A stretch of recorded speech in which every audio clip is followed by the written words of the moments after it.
Hello everyone, आज मैं आपको महिलाओं के बारे में कॉमन सी बात बताने वाली हूँ जिसका विषय है पीरियड देर से आते हैं तो क्यों आते हैं, टाइम पे नहीं आते हैं, कारण और इलाज।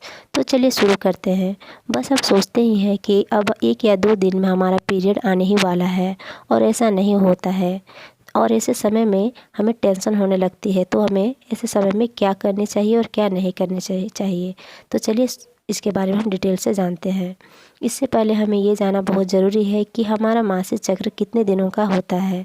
पहला तो नॉर्मल मासिक चक्र 28 या 30 दिन का होता है और इससे हम कैसे कैलकुलेट करेंगे।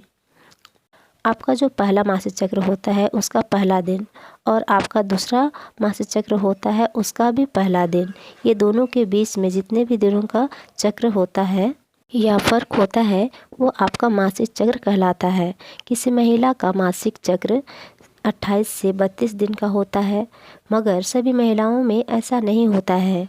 सभी में फ़र्क हो सकता है। जैसे किसी महिला का 21 दिन की तो किसी की 38 दिन की भी हो सकती है, ये भी नॉर्मल है। और हर महिला का मासिक चक्र जो है फ़र्क हो सकता है, मगर हम पीरियड की बात करें तो 3 से 5 दिन जो ब्लड फ्लो होता है वो नॉर्मल है। लेकिन जिस डेट में हमारा पीरियड होना चाहिए और वो डेट में ना हो तो 2 से 3 दिन वेट करिए, और उसके बाद भी ना आए और फिर भी 2 से 3 दिन लेट से आए तो उसे हम लेट पीरियड कहते हैं। जो हमारा पीरियड साइकिल होता है वो हमारे हार्मोन्स के ऊपर निर्भर होता है।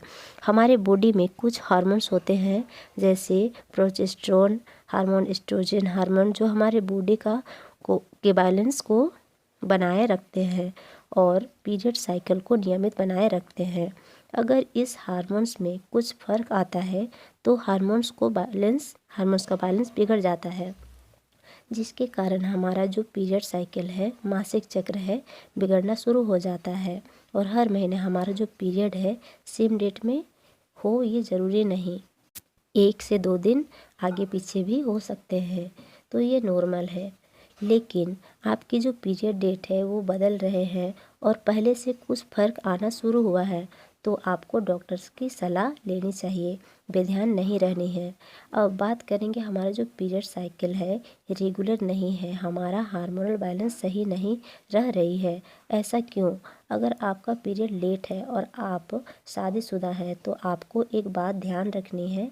हो सकता है आप प्रेग्नेंट हो, लेकिन अगर आपका पीरियड लेट हो तो आप एक बार ज़रूर प्रेगनेंसी टेस्ट करें। और अगर आपका एज 12 से 14 साल है तो आपका पीरियड लेट होना नॉर्मल है, मगर आपकी 45 से 50 साल है और आपका पीरियड बंद होने के टाइम लेट हो रही है तो भी ये नॉर्मल है।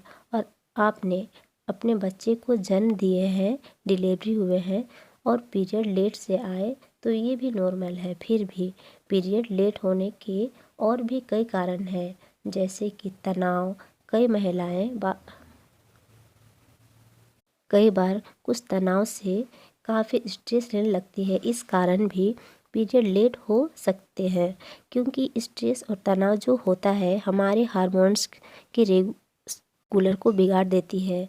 इस समय आपको कुछ मेडिटेशन जैसे योग करनी चाहिए ताकि आपकी स्ट्रेस कम हो सके। पीरियड लेट होने का और एक कारण होता है बहुत ज़्यादा वज़न बढ़ना या कम हो जाना। इस कारण भी हमारा हार्मोन जो है इसका बैलेंस बिगड़ सकता है। इसलिए हमें अपने जीवन शैली को मेंटेन करके रखनी चाहिए। इसके लिए आपको संतुलित आहार का सेवन करना है ताकि आपका वज़न ज़्यादा बढ़े भी ना और घटे भी ना बहुत ज़्यादा। और उन महिलाओं को भी पीरियड लेट हो सकता है जो बहुत जिम करती हैं, स्विमिंग करती हैं या फिर बहुत ज़्यादा दौड़ धूप करती है और हाँफती है, तो भी इन स्थितियों में आपको पीरियड लेट हो सकती है। पीरियड लेट आने का एक और कारण है कि थायराइड की कमी या थायराइड बढ़ जाने के कारण पीरियड लेट हो सकते हैं। ऐसे टाइम में आपको डॉक्टर के पास जाना चाहिए, थायराइड टेस्ट करा के देखना चाहिए। कई महिलाओं को डायबिटिक के कारण भी पीरियड लेट हो सकते हैं, इसलिए आप अपना शुगर टेस्ट कराइए और अपने डाइट से शुगर को कंट्रोल करिए। और एक कारण है जो बहुत बड़ा है, पॉलीसिस्टिक ओवरी डिजीज़, जिसे हम PCOS डिजीज़ भी कहते हैं। ऐसे प्रॉब्लम में भी हमारा पीरियड लेट हो सकते हैं। इसके लिए आपको डॉक्टर से सलाह लेनी चाहिए। डॉक्टर आपको मेडिसिन देंगे जो हार्मोनल बैलेंस को सही रखेंगे, जो हार्मोन की मेडिसिन होती है। इसके साथ हमें अपनी जीवन शैली सही रखनी है, अपना वजन कंट्रोल करना है, अपनी डाइट सही करनी है और एक्सरसाइज ज़रूर करनी है। ये सारी चीज़ें सही से करेंगी तो हमारा जो पॉलीसिस्टिक ओवरी डिजीज़ है वो ठीक होगा और हमारा जो पीरियड है वो भी टाइम से आएगा। पीरियड लेट आने का एक और भी कारण है, कई बार महिलाएं गर्भ निरोधक गोलियां या इंजेक्शन से भी पीरियड लेट हो सकती है। इन सभी स्थितियों में आपको डॉक्टर की सलाह ज़रूर लेनी चाहिए और सही टाइम पे ट्रीटमेंट भी लेनी चाहिए और अपने जीवन शैली को सही रखनी चाहिए, संतुलित आहार लेने चाहिए, तो हमारा जो पीरियड है वो टाइम से ज़रूर आएगा। और अभी तक आपने मेरे चैनल को सब्सक्राइब नहीं किया है तो कर लीजिए, साथ में बेल आइकन को भी प्रेस कर दीजिए ताकि मेरे आने वाले हेल्पफुल वीडियो सबसे पहले आप तक पहुँचे। और वीडियो अच्छी लगी तो वीडियो को लाइक, कमेंट और शेयर करना बिल्कुल भी ना भूलें। Thank you for watching.